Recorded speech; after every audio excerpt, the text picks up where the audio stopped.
కొనసాగాలి విద్యార్థులకు BJP BJP BJP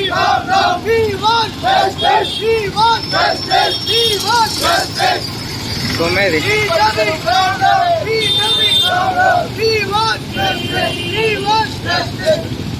పరీక్షలు వేటనే పరీక్షలు వేటనే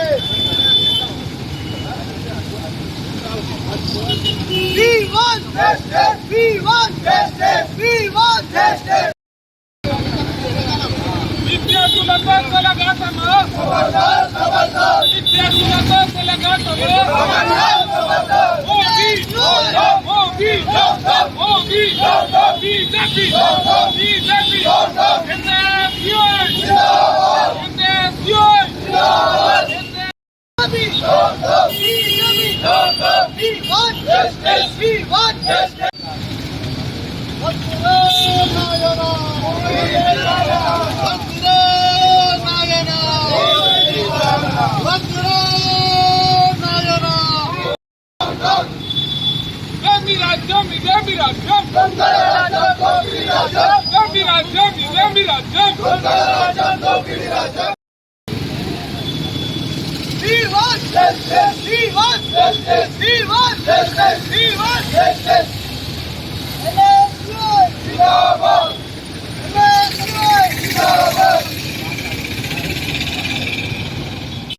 ఎగ్జామ్ లో అవకతవకలు జరిగినాయి.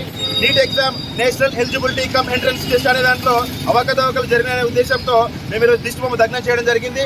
మరి జూన్ 14వ తేదీ నాడు రిజల్ట్ చేయాల్సి ఉండగా మరి మేఘాల మీద జూన్ 4 భారతదేశంలో కాంగ్రెస్ ప్రభుత్వం రాబోతుందనే ఒక భయంతో ఇంత పెద్ద స్కామ్ ఎక్కడ బయటపడుతుందనే ఒక ఆలోచనతోటి జూన్ 4 రోజు సార్వత్రిక ఎన్నికల రోజు మాత్రమే రిజల్ట్ చేయడం జరిగింది. దీనిలో అవకతవకలు ముఖ్యంగా మనకు కనబడుతున్నాయి. 180 ప్రశ్నలకు గాను 4 మార్కుల చొప్పున 720 మార్కులు రావాల్సి ఉంటే మరి ఇప్పుడు జరిగిన అవకతవకల్లో 718, 719 అదేవిధంగా 720 మార్కులు రావడం జరిగింది. 180 ప్రశ్నలకు గాను 4 మార్కులతోటి 720కి రావాల్సి ఉండగా ఏ ఒక్క ప్రశ్నకు సమాధానం ఇవ్వకపోయినా 4 మార్కులు తక్కువ రావాల్సి ఉండే. అంటే ఒక వ్యక్తి ఒక ఆన్సర్ చేయకపోతే 4 మార్కులు తక్కువ రావాల్సి ఉంటే 720 మైనస్ 4 716 మార్కులు రావాలి. కానీ కాకుండా 718, 719 రావడం అనేది మన కళ్ళ కట్టినట్టు అవినీతి కానీ ఈ కుంభకోణం కానీ మనకు ఏర్పడుతుంది. దీన్ని కప్పిపుచ్చుకోవడానికే ఈరోజు కేంద్ర ప్రభుత్వం అయినటువంటి బీజేపీ పాలన ఉన్నటువంటి ఎవరైతే ఈ రిజల్ట్కి సంబంధించి ఎంట్రన్స్ టెస్ట్ ఎవరైతే కండక్ట్ చేశారో వారి అవకతవకలు మనకు కనబడకుండా జూన్ 4 రోజు ఇవ్వడం జరిగింది. అదేవిధంగా 68 మంది భారతదేశంలో కనీవిని ఎరగకుండా 68 మందికి ఒకటే ర్యాంక్ రావడం చాలా దారుణం. అదేవిధంగా ఒకటే సెంటర్ నుంచి 8 మందికి ఈరోజు 68 మందిలో 8 మంది ఫస్ట్ ర్యాంక్ రావడం జరిగింది. ఇది పూర్తి అవినీతి జరిగింది. దీన్ని వెంటనే రద్దు చేసి విద్యార్థులకు మళ్ళీ పరీక్ష కండక్ట్ చేసి ఎటువంటి రుసుము తీసుకోకుండా విద్యార్థులకు పరీక్ష కండక్ట్ చేసి ఈ భారతదేశంలో ఉన్నటువంటి విద్యార్థులకి న్యాయం చేయవలసిందిగా మేము డిమాండ్ చేస్తున్నాం.